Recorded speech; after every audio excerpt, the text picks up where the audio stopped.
Me voy a preguntar hoy si hay vida extraterrestre inteligente. Por ejemplo, como E.T. o algo menos antropomorfo que él, que ande por ahí. El tema está muy de moda porque ha habido unos documentos que han sido recientemente desclasificados, hechos públicos por el Pentágono, sobre objetos voladores no identificados. Y hay muchos del estilo que no es del Pentágono, pero es un espejismo. Y a mí me parece que los del Pentágono, muchos son espejismos, pero hay algunos en los cuales uno ve una imagen en el radar, un punto o una raya que se mueve a una velocidad fenomenal, mucho más rápido que cualquier satélite artificial o aparato fabricado por el hombre, y además toma aceleraciones magníficas para cambiar de dirección y a veces hasta se acaba tirando al agua. Para mí, estos se parecen quizás a lo que pasa si uno ha tenido alguna vez un teléfono de bolsillo o ha trabajado con un ordenador. Sabe perfectamente que a veces estos aparatos, como si las leyes del electromagnetismo no se entendiesen, de repente hacen cosas incomprensibles. Y para mí que muchos de estos sucesos extraños son un poco caprichos de la electrónica. Una cosa curiosa, sin embargo, es que hace tiempo que ya no vienen. Estos visitantes que al parecer teníamos, alguna razón, muchas quizás, han tenido para cansarse de nosotros y ya no vienen a vernos, de manera que uno no tiene, como en este caso, platillo volante que le roba los pollos. Esto, que es naturalmente mucho más ciencia ficción que ciencia, cambió diametralmente en septiembre del 59, cuando Giuseppe Cocconi y Philip Morrison publicaron en la revista Nature un artículo que se llama Buscando comunicaciones interestelares. Este es el señor Cocconi en la pizarra del auditorio del CERN y este es Phil Morrison en su sillita en la que desgraciadamente acabó su vida moviéndose casi electrónicamente. Estos dos tipos eran gente estupenda, entusiasta sobre todo, dispuesta a hablar durante muchísimo tiempo con jóvenes incautos como yo, y yo les debo mucho que me desasnasen en muchas direcciones. Y una cosa que concluyeron en su artículo del año 59 es que la manera óptima para charlar con extraterrestres en una dirección o en la otra consiste en emplear la longitud de onda de radio de 21 centímetros. Esta es una línea que emite el hidrógeno cuando teniendo el electrón en su estado fundamental, pero con los dos espines del electrón y el protón apuntando en la misma dirección. Como este estado es ligeramente más masivo que aquel en que el spin del electrón, por ejemplo, apunta hacia abajo, al contrario que el otro, el primer estado, el más masivo, se desintegra en el más ligero espontáneamente con la emisión de un fotón de una longitud de onda de radio de 21 centímetros. Esta es óptima, por ejemplo, porque el espacio interestelar e intergaláctico es muy transparente a esta línea, porque no hay mucho ruido de fondo. En fin, todo tipo de razones dan esto como resultado de en qué idioma vamos a hablar. Por cierto, había una tercera persona que se llama Frank Drake, que tengo el gusto de conocerle, y tenía las mismas ideas en la misma época. Lo siguiente que hay que preguntarse es qué les vamos a decir o qué nos van a decir para que uno se entere de que nos estamos comunicando con alguien que no es del todo tonto. Y yo creo que la manera de convencer a alguien de que estás diciendo algo que no es completamente arbitrario es enviarle los números primos. Pip, pip, pip, pip, pip, pip, pip, pip, pip, pip, pip. Luego el 7, luego el 11 y así sucesivamente. Y si lo haces varias veces seguidas, pues está claro que quien recibe el mensaje se va a decir, esto no es enteramente casual. Alguien me está diciendo, oye, macho, que estoy aquí. En Arecibo había una antena de emisión y recepción de radio, en la cual en el año 1992 la NASA tuvo un programa de emisiones hacia el espacio, a ver si alguien entendía que estábamos por aquí. Esto duró un año más o menos. Desgraciadamente la antena duró solamente hasta el 1 de diciembre del año 2020, día en que el aparato que recibe y emite las ondas reflejadas por la antena se cayó. Pero incluso antes hubo lo que se llama el mensaje de Arecibo, enviado con este aparato, escrito o preparado por Frank Drake, que ya he citado, Carl Sagan y algunos otros que no recuerdo. Y fue enviado hacia el cúmulo globular M13 en el año 1974.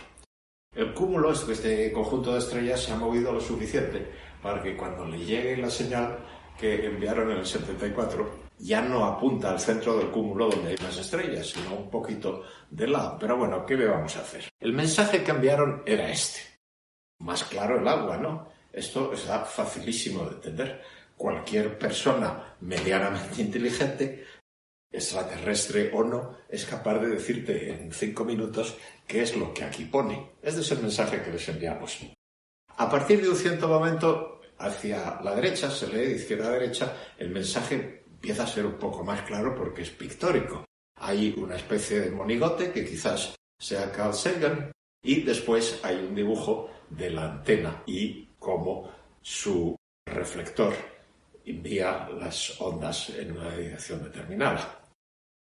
Pues bien, voy a abrir un paréntesis aquí para recordar que se ha hecho física mucho más seria en Arecibo que este tipo de charlas con extraterrestres. Y me refiero a lo siguiente. Hay algunas estrellas que se llaman estrellas de neutrones, que están hechas de neutrones fundamentalmente, y que tienen un poquito más que la masa solar típicamente, que es muchísimo, pero un radio de 10 o 20 kilómetros, es decir, una densidad fenomenal. También muchas de ellas tienen un elevado campo magnético y giran relativamente rápido o no tanto. Y cada vez que hay un giro de estos, hay una emisión de ondas electromagnéticas que nos llega a nosotros, si estamos ahí escuchando, como un bip, bip, bip, bip, cada vez que el campo da una vuelta con la estrella. Y resulta que hay algunas de estas estrellas que son binarias, es decir, dos de ellas girando una sobre la otra. Es el caso, por ejemplo, del pulsar binario 1913 más 16. Esto no quiere decir que es 1929, es una coordenada celeste, el 1913, etc. Y este pulsar binario, que emitía radiación hacia nosotros, ya no lo hace, lo hacía cuando viene hacia nosotros a mayor frecuencia y cuando se aleja a menor frecuencia, como un tren que se acerca o aleja, el efecto Doppler. Y esto se dieron cuenta, quienes lo descubrieron, inmediatamente que significaba que este objeto eran dos estrellas girando una respecto a la otra. Esta órbita conjunta de la que estoy hablando es la órbita común de las dos estrellas de neutrones alrededor de su centro de gravedad. Por eso hablo de la órbita, cuando uno puede pensar que son dos objetos, ¿cuál es la órbita?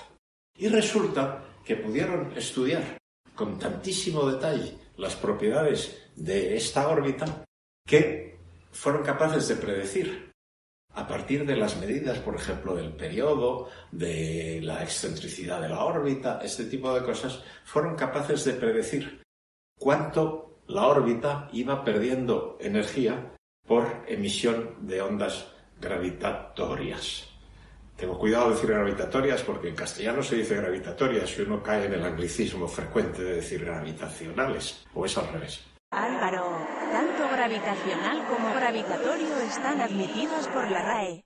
No, gravitacionales es en castellano. Pues bien, los puntos son los datos de cuánto dura el periodo de la órbita y la curva es una predicción de la relatividad general de cómo el objeto va perdiendo energía por emisión de ondas gravitacionales. Este es el descubrimiento de las ondas gravitacionales. Aquellas que las que tanto hemos oído hablar últimamente se refieren a la recepción de las ondas gravitacionales. Esto es su emisión. Y obtuvo este descubrimiento el premio Nobel en el año 93 en las personas de Russell Halse y Joe Taylor. Estos también son dos tíos majísimos. Dicen las leyendas urbanas en Estocolmo, supongo, que es donde dan el premio Nobel, que cuando el presidente del comité Nobel llamó por teléfono y le despertó, como es costumbre cuando llaman a América, a Joe Taylor y le dijo: «Te hemos dado el premio Nobel». Taylor dijo: «¿A mí solo?» Y dijeron: «No, sí, a ti solo». «Pues si no se lo dan», dijo Taylor, «también a mi estudiante yo no lo acepto». Toma castaña. Yo no sé seguro si esto es cierto, pero conociendo un poquito a Joe, Estoy convencido de que es muy probable que sea cierto. Bien, cierro el paréntesis sobre estas ondas.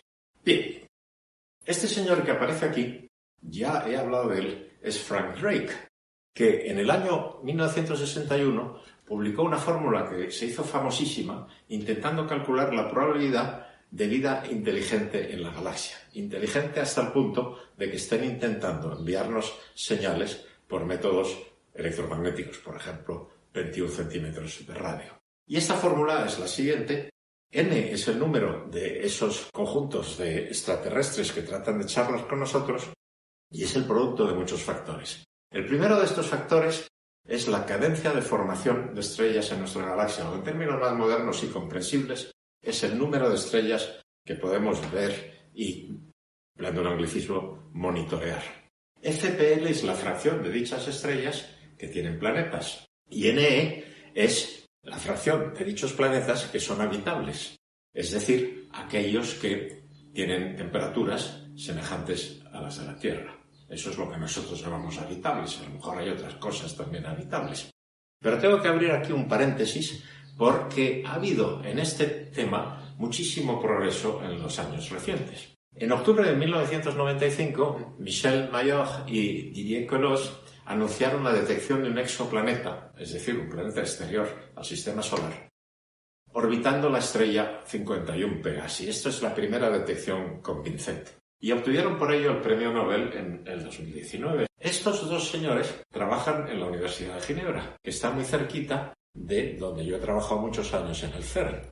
Y por lo tanto les conozco, pero no por que hayamos discutido física, sino porque hemos discutido en comités quién recibe la cátedra en la Universidad de Ginebra o de Lausanne y quién no, cosas mucho más políticas que científicas. Así que una opinión científica sobre ellos, desgraciadamente, no la tengo, ni buena ni mala. Y el premio Nobel lo recibieron en el año 2019.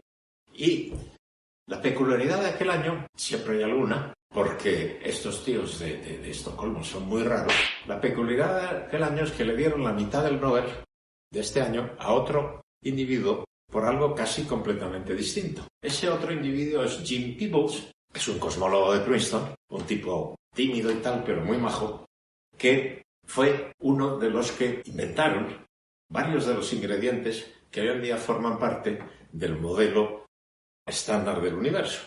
Más o menos creíble, pero es lo mejor que tenemos. Por ejemplo, fue el que inventó, junto con algún ruso que se había muerto cuando le dieron el Nobel a este, inventó la manera en que surgen y pueden verse las diferencias de temperatura en la radiación cósmica de fondo, que es la luz que nos llega de lo más lejos que nos llega luz en el universo. Y es el motivo por el cual entendemos el universo hasta el punto que lo entendemos. Volviendo a los exoplanetas, ¿cómo sabemos que hay un planeta alrededor de otra estrella, que no sea el Sol?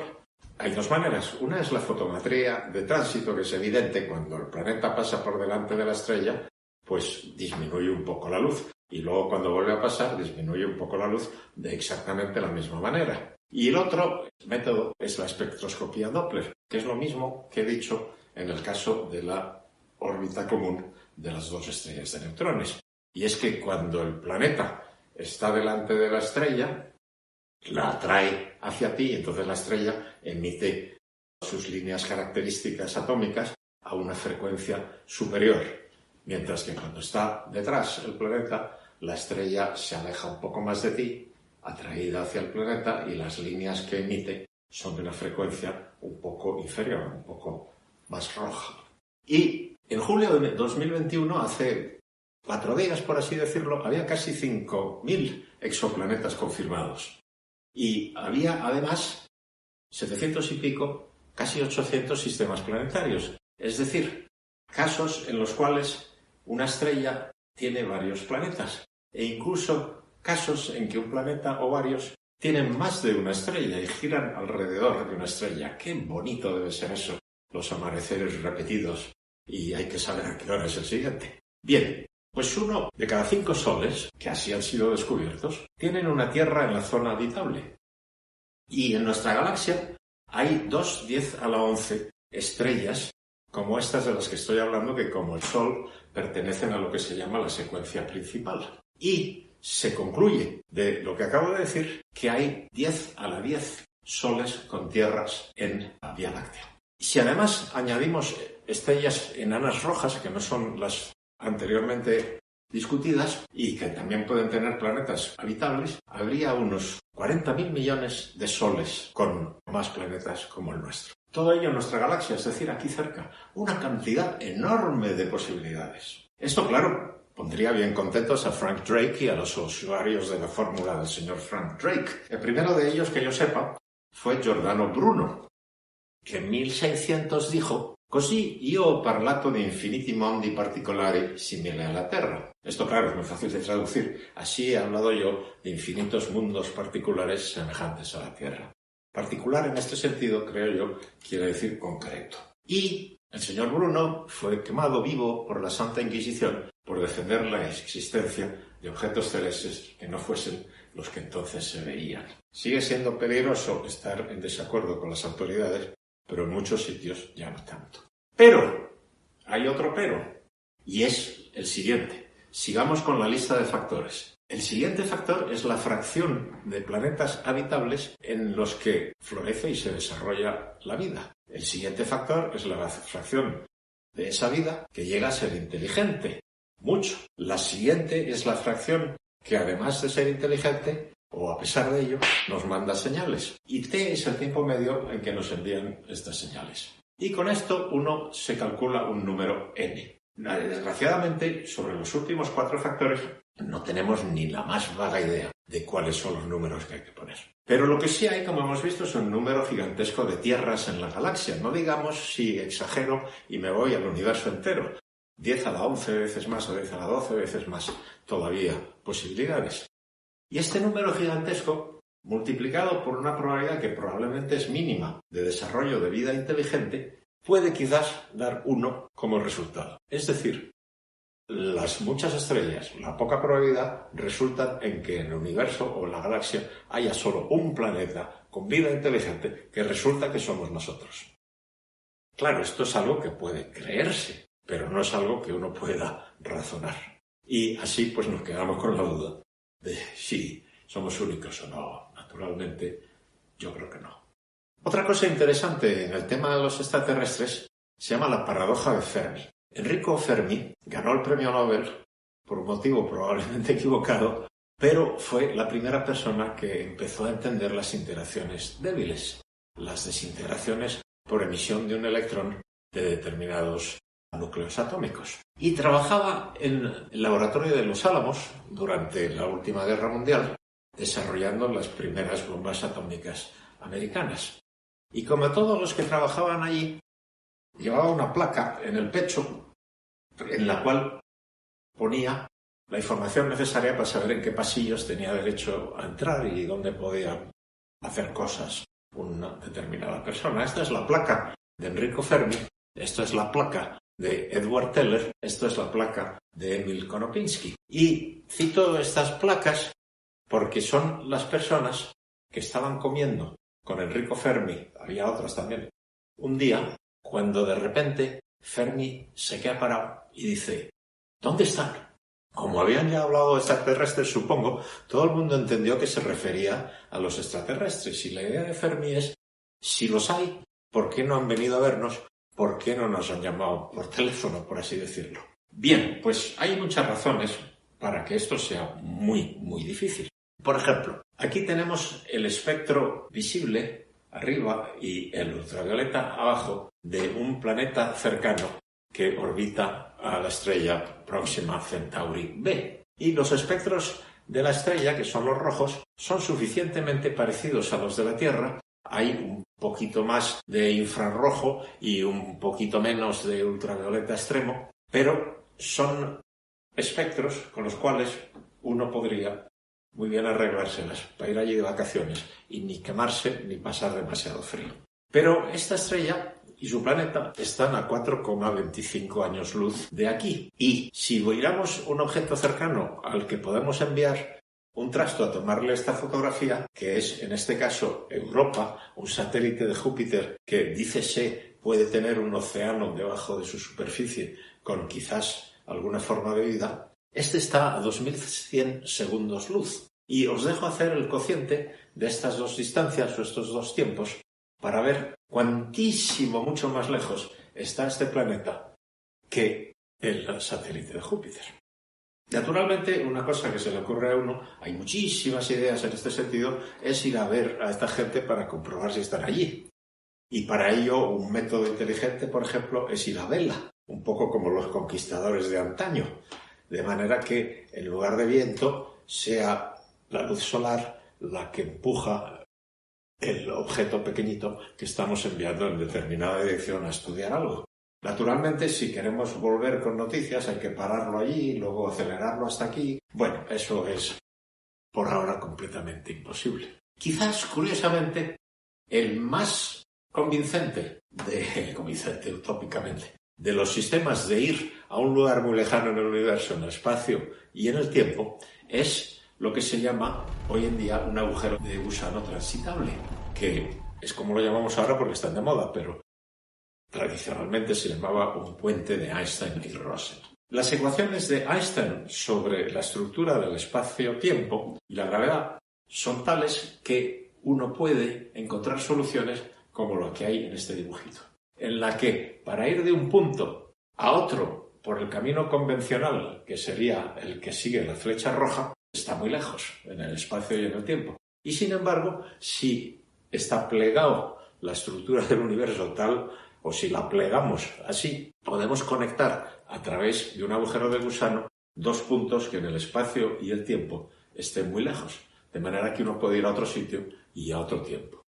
Insisto en lo de otro tiempo porque este tipo de soluciones de las ecuaciones de Einstein tienen en general el mismo problema. Bueno, primero el problema que al construir un aparato así no es evidente, pero además con esto uno podría trasladarse también al pasado. Aha. I will myself travel into the past. Brilliant. Uno podría trasladarse también al pasado y, por ejemplo, decidir matar el día que nació al abuelo ese que nos cae tan antipático, con lo cual nosotros no hubiéramos nacido. En fin, esto es un problema de causalidad que sucede con algunas de las ecuaciones de la relatividad general. Bien, para bajar a cosas menos maravillosas, voy a recordaros que hay un programa que se llama La búsqueda de inteligencia extraterrestre. Son una serie de antenas, muchas por cierto, que recogen sonidos a voleo en el universo, un poco en todas las direcciones, y los hacen accesibles a cualquiera que con su ordenador en su casita quiera ver si encuentra, por ejemplo, una secuencia de números primos o algo que le diga, oye, esto parece interesante como mensaje, no es casualidad. Pero además del SETI hay otra cosa que se llama METI, que quiere decir enviar mensajes a inteligencias extraterrestres. Ya hemos hablado un poco de esto, pero también hay gente que sigue apoyando esto fuertemente. Por ejemplo, el señor Douglas Vakoch, que no tengo el gusto de conocer, y el señor Michio Kaku, que es un físico teórico que se presenta a sí mismo como inventor o coinventor de la teoría de campos, de la teoría de cuerdas, que es la parte menos interesante de la teoría de cuerdas, que ya es mucho decir. Bueno, eso es una broma. Y estos se enzarzaron recientemente en una especie de diplomacia ficción, discutiendo de nuevo cosas que se han discutido durante muchísimos años ya sobre extraterrestres.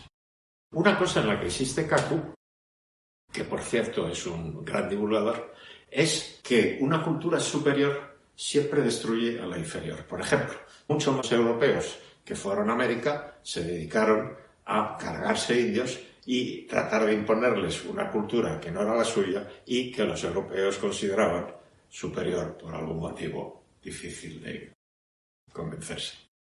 Y además, si algún extraterrestre quiere interesarse en nosotros, ¿qué podemos ofrecerles? Pues muy poca cosa podemos ofrecerles, en mi opinión. En primer lugar, porque el planeta no tiene tantísimas fuentes de energía disponibles para ellos, y también porque ¿quién iba a venir a ver gente que está destruyendo su propio planeta? ¿Qué interés puede tener para nadie una especie suicida como es la nuestra? Estamos llenando el planeta de basura y recalentándolo a un punto en el que la vida se volverá imposible. Aquí hay un caso de un pobre individuo que lo está pasando muy mal a causa de nosotros. Y con esta nota tan alegre me voy a parar por hoy. Gracias.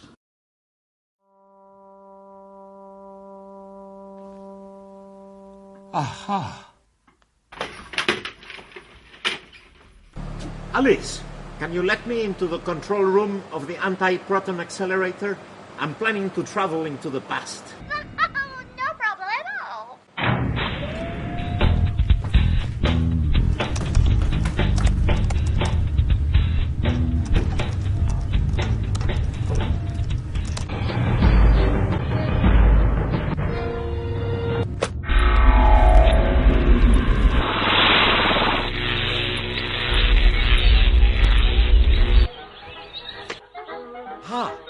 I am in the right place. I am in the right time.